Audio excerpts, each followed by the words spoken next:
as we speak. Let the white guy say something about this, because I'm serious about that, because in this country, these things are seen far too often along racial lines. And if you see African-American people speaking about this, it feels as though that it's a racially segregated issue, which it is in many respects, unfortunately, because anyone who is socially conscious can see what's going on. Colin Kaepernick, and by the way, Colin Kaepernick showed leadership, because a lot of others had followed his lead. Yes. But what happens when someone shows leadership, and this even you see it in labor relations? You know who never got paid? Curt Flood.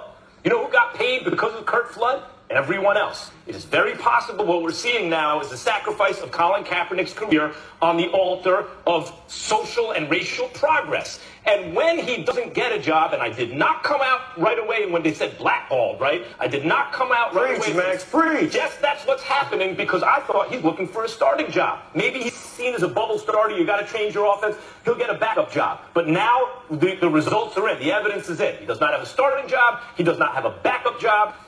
31 of the owners are old white men, right? And precisely the issue that Colin Kaepernick is protesting is systematic racial injustice, which starts with the international slave trade, the Middle Passage, the institution of slavery, Reconstruction, Jim Crow, ongoing systematic oppression, which has created racial imbalance in terms of social justice. That's essentially what Colin Kaepernick is protesting. And the fact that then an almost exclusively white club of owners, because unless you believe that black people are intrinsically inferior at making money, I guess that's not true, right? No Unless you believe that, then you also understand that the fact that the NFL is an all-white club at the ownership level, essentially, is a result of that injustice. Think of the irony that he doesn't have a job, partly because he's protesting the very reason that right now he doesn't have a job. Wow.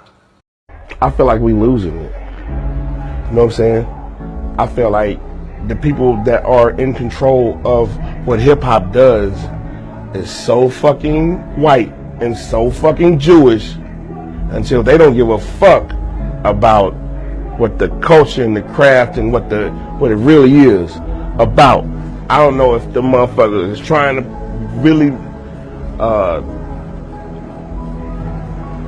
let me say this shit right, because I want this to be as offensive as I can fucking make it for these old ass punks that's running these record labels. You know, that's in the powerful positions to dictate what the black community hears and listens to. You know what I mean? I fucking hate that shit. Like, that shit pisses me off. Like, there's no fucking way that you can tell me that it's not a conspiracy against the blacks in hip hop. Because you put out fucking records that make us look stupid. You make us look dumb. You brainwash a generation. You brainwash a generation of hip hoppers with this fucking crud. And then when these other rappers come out, splitting it down the middle, these other rappers shit sound like, wow, y'all are great. Y'all look stupid. Y'all look great. Y'all look stupid. Y'all look great. And then, you know, motherfuckers start going over here, and then pretty soon, you know, hip hop is white now. I'm from the ghetto, so I'm used to that. Look on your motherfucking map and find Texas and see where used to that. It's on the borderline of hard times. And it's seldom that you hear niggas praying and giving God time. That's why I ask my mind to pray for me. Because I know that even I got to die, and he got a day for me.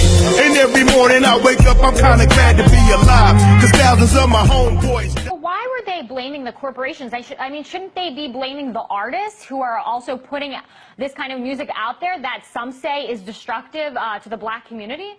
We interviewed this woman who teaches young kids in an African-American community, and she said the thing is that a lot of these rappers, they're really placating to the industry. So it makes money to put this kind of music out there. People love to party, you know, there are young kids out there that enjoy this kind of music, but she believes it to be irresponsible. And it's not because the rappers don't want to have something with a message. She believes that it's mainly because it makes money, and it's money that the industry needs. And there's another another comment that Another young woman in my story said that I didn't mention in the story. She said that the industry has contracts and control. There's no room for creativity. They want you to put music out there to party. Political messages can just go out the window. And so for the most part, like I mentioned, people are really more interested nowadays, it seems, in hip-hop that dates back to the way it was when it was first born in this country. So when it comes down to it, it all comes down to money, huh? RT's Jihan Hafiz live there for us in our newsroom, bringing us that report.